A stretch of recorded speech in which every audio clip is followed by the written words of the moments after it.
ಪ್ರತಿನಿತ್ಯ ಸ್ನಾನ ಮಾಡದೆ ದೇವರ ಪೂಜೆ ಮಾಡಬಾರದು ಯಾಕೆ?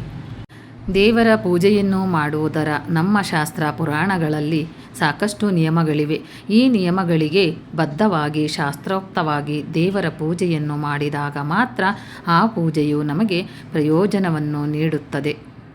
ಸ್ನಾನ ಮಾಡಿದ ನಂತರವೇ ದೇವರ ಪೂಜೆಯನ್ನು ಮಾಡಬೇಕೆನ್ನುವ ನಿಯಮವೂ ಇದೆ. ಸ್ನಾನ ಮಾಡದೆ ದೇವರ ಪೂಜೆಯನ್ನೇಕೆ ಮಾಡಬಾರದು? ಸ್ನಾನಕ್ಕೂ ದೇವರ ಪೂಜೆಗೂ ಇರುವ ಸಂಬಂಧವೇನು? ನಮ್ಮ ಶಾಸ್ತ್ರ ಪುರಾಣ ಮತ್ತು ಧಾರ್ಮಿಕ ಗ್ರಂಥಗಳು ದೇವರ ಪೂಜೆಯನ್ನು ಮಾಡುವುದಾದರೆ ಶಾಸ್ತ್ರೋಕ್ತವಾಗಿ ಮಾಡಬೇಕೆಂದು ಹೇಳುತ್ತದೆ. ಪ್ರತಿನಿತ್ಯ ದೇವರ ಪೂಜೆಯನ್ನು ಮಾಡುವುದಕ್ಕೂ ಸಾಕಷ್ಟು ನಿಯಮಗಳನ್ನು ಕ್ರಮಗಳನ್ನು ಇದು ಹೇಳಿದೆ. ಸಾಕಷ್ಟು ಜನರು ತಮ್ಮ ಪ್ರತಿನಿತ್ಯದ ಪೂಜೆಯಲ್ಲಿ ಇವುಗಳನ್ನು ಅನುಸರಿಸಿಕೊಂಡು ಬರುತ್ತಿರುವುದನ್ನು ನಾವು ಗಮನಿಸಬಹುದು. ಶಾಸ್ತ್ರೋಕ್ತವಾಗಿ ಕ್ರಮಬದ್ಧವಾಗಿ ನಾವು ದೇವರ ಪೂಜೆಯನ್ನು ಮಾಡಿದಾಗ ಮಾತ್ರ ಅಂತಹ ಪೂಜೆಗಳು ನಮಗೆ ಫಲಗಳನ್ನು ನೀಡುತ್ತವೆ. ಪ್ರತಿನಿತ್ಯ ನಾವು ದೇವರ ಪೂಜೆಯನ್ನು ಮಾಡುವುದಕ್ಕೂ ಮುನ್ನ ದೈಹಿಕ ಶುದ್ಧತೆಯನ್ನು ಕಾಪಾಡಿಕೊಳ್ಳಬೇಕೆಂದು ಶಾಸ್ತ್ರ ಹೇಳುತ್ತದೆ. ದೇವರ ಪೂಜೆಯನ್ನು ಮಾಡುವುದಕ್ಕೂ ಮುನ್ನ ನಾವು ಸ್ನಾನ ಮಾಡುವ ಮೂಲಕ ದೈಹಿಕ ಶುದ್ಧತೆಯನ್ನು ಕಾಪಾಡಿಕೊಳ್ಳಬೇಕು. ಶಾಸ್ತ್ರಗಳ ಪ್ರಕಾರ ನಾವು ಸ್ನಾನವನ್ನು ಮಾಡದೆ ದೇವರ ಪೂಜೆಯನ್ನು ಮಾಡಿದರೆ, ಮಂತ್ರಗಳನ್ನು ಪಠಿಸಿದರೆ ಅದು ನಮಗೆ ಯಾವುದೇ ರೀತಿಯಾದ ಪ್ರಯೋಜನವನ್ನು ತಂದುಕೊಡುವುದಿಲ್ಲ. ಸ್ನಾನ ಮಾಡದೆ ದೇವರ ಪೂಜೆಯನ್ನೇಕೆ ಮಾಡಬಾರದು? ಸ್ನಾನ ಮಾಡದೆ ದೇವರ ಪೂಜೆಯನ್ನು ಮಾಡಿದರೆ ಅದು ನಮಗೆ ಪ್ರಯೋಜನಕಾರಿಯಾಗಿರುವುದಿಲ್ಲವೇ ಎಂದು ನೀವು ಪ್ರಶ್ನಿಸಬಹುದು. ನಮ್ಮ ಶಾಸ್ತ್ರ ಸಂಪ್ರದಾಯಗಳು ಸ್ನಾನ ಮಾಡದೆ ದೇವರ ಪೂಜೆ ಮಾಡುವುದನ್ನು ನಮ್ಮ ಶಾಸ್ತ್ರ ಸಂಪ್ರದಾಯ ಒಪ್ಪುವುದಿಲ್ಲ.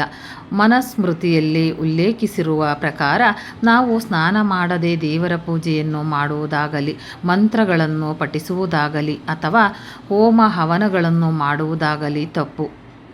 ಪೂಜೆಗೆ ಮಾನಸಿಕ ಶುದ್ಧತೆಯಷ್ಟೇ ದೈಹಿಕ ಶುದ್ಧತೆಯು ತುಂಬಾ ಮುಖ್ಯವಾಗಿರುತ್ತದೆ. ದೈಹಿಕ ಶುದ್ಧತೆಯು ನಮ್ಮನ್ನು ದೇವರ ಮೇಲೆ ನಂಬಿಕೆಯನ್ನು ಹೆಚ್ಚಾಗುವಂತೆ ಮಾಡುತ್ತದೆ. ದೈಹಿಕ ಶುದ್ಧತೆಯು ದೇವರೊಂದಿಗೆ ಸಂಪರ್ಕವನ್ನು ಸಾಧಿಸಲು ಇರುವ ಉತ್ತಮ ಮಾರ್ಗವಾಗಿದೆ. ಸ್ನಾನ ಮಾಡದೆ ದೇವತೆಗಳನ್ನು ಪೂಜಿಸುವುದು ಮತ್ತು ಮಂತ್ರಗಳನ್ನು ಪಠಿಸುವುದು ಯಾವುದೇ ಫಲಿತಾಂಶವನ್ನು ನೀಡುವುದಿಲ್ಲ ಎಂದು ಗರುಡ ಪುರಾಣವು ಹೇಳುತ್ತದೆ. ಪೂಜೆಗೆ ಮುನ್ನ ಸ್ನಾನ ಮಾಡುವುದು ಅಗತ್ಯವಾದ ಕೆಲಸವಾಗಿದ್ದು, ಇದು ನಮ್ಮ ದೇಹದಲ್ಲಿ ಹೊಸ ಚೈತನ್ಯವನ್ನು, ಶಕ್ತಿಯನ್ನು ಜಾಗೃತಗೊಳಿಸುವುದು. ದೇವರ ಪೂಜೆಯನ್ನು ಮಾಡುವಲ್ಲಿ ಇದು ನಮ್ಮ ಏಕಾಗ್ರತೆಯನ್ನು ವೃದ್ಧಿಸುವುದು. ಹಾಗಾಗಿ ಪೂಜೆ ಮಾಡುವುದಕ್ಕೂ ಮುನ್ನ ಸ್ನಾನ ಮಾಡಿ ದೈಹಿಕ ಶುದ್ಧತೆಯೊಂದಿಗೆ ಪೂಜೆಯನ್ನು ಪ್ರಾರಂಭಿಸಿ. ಸ್ನಾನ ಮಾಡಿ ದೇವರ ಪೂಜೆ ಮಾಡುವುದರ ಪ್ರಯೋಜನಗಳು. ದೇವರ ಪೂಜೆಯನ್ನು ಮಾಡುವುದಕ್ಕೆ ಮನಸ್ಸು ತುಂಬಾ ಮುಖ್ಯವಾಗಿರುತ್ತದೆ. ಈ ಮನಸ್ಸನ್ನು ಶುದ್ಧೀಕರಿಸುವ ಕೆಲಸವನ್ನು ಸ್ನಾನ ಮಾಡುವುದು. ರಾತ್ರಿ ಮಲಗಿ ಎದ್ದಾಗ ನಮ್ಮ ದೇಹ ಮತ್ತು ಆಲಸ್ಯದಿಂದ ತುಂಬಿರುತ್ತದೆ. ಈ ಸಮಯದಲ್ಲಿ ನಮ್ಮ ಮನಸ್ಸು ಯಾವ ಕೆಲಸವನ್ನು ಮಾಡುವುದಕ್ಕೂ ಇಷ್ಟಪಡುವುದಿಲ್ಲ.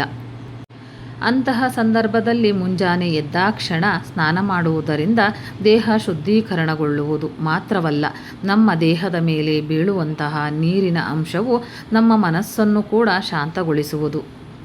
ನೀರು ಚಂದ್ರನೊಂದಿಗೆ ಸಂಬಂಧವನ್ನು ಹೊಂದಿದ್ದು, ನೀರು ದೇಹದ ಮೇಲೆ ಬಿದ್ದಾಗ ಏಕಾಗ್ರತೆ ಮತ್ತು ಶಾಂತಿಯನ್ನು ಅನುಭವಿಸಲಾಗುತ್ತದೆ.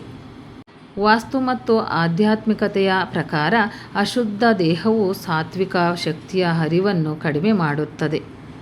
ದೇವರನ್ನು ಪೂಜಿಸಲು ಸಾತ್ವಿಕ ಶಕ್ತಿ ಅತ್ಯಗತ್ಯ. ಪ್ರತಿನಿತ್ಯ ನಾವು ಸಾತ್ವಿಕತೆಯಿಂದ ದೇವರ ಪೂಜೆ ಮತ್ತು ಪ್ರಾರ್ಥನೆಯನ್ನು ಮಾಡಿದಾಗ ದೇವರೊಂದಿಗೆ ಸಂಪರ್ಕವನ್ನು ಸಾಧಿಸಲು ಸಹಾಯ ಮಾಡುತ್ತದೆ. ಆದ್ದರಿಂದ ದೇವರ ಪೂಜೆಯನ್ನು ಮಾಡುವುದಕ್ಕಿಂತ ಮುನ್ನ ತಪ್ಪದೆ ಸ್ನಾನ ಮಾಡಿ. ಪ್ರತಿನಿತ್ಯ ನಾವು ದೇವರ ಪೂಜೆಯನ್ನು ಮಾಡುವುದಕ್ಕೂ ಮುನ್ನ, ದೇವರ ಮಂತ್ರಗಳನ್ನು ಪಠಿಸುವುದಕ್ಕೂ ಮುನ್ನ ಅಥವಾ ಹೋಮ ಹವನಗಳನ್ನು ಮಾಡುವುದಕ್ಕೂ ಮುನ್ನ ತಪ್ಪದೆ ಸ್ನಾನವನ್ನು ಮಾಡಬೇಕು. ಸ್ನಾನ ಮಾಡಿದ ನಂತರವೇ ದೇವರಿಗೆ ಸಂಬಂಧಿಸಿದ ಕೆಲಸಗಳಲ್ಲಿ ನಮ್ಮನ್ನು ತೊಡಗಿಸಿಕೊಳ್ಳಬೇಕು. ಈ ರೀತಿ ದೇವರ ಪೂಜೆಯನ್ನು ಮಾಡುವುದರಿಂದ ಮಾತ್ರ ನಮಗೆ ಪ್ರಯೋಜನಗಳು ದೊರೆಯುವುದು.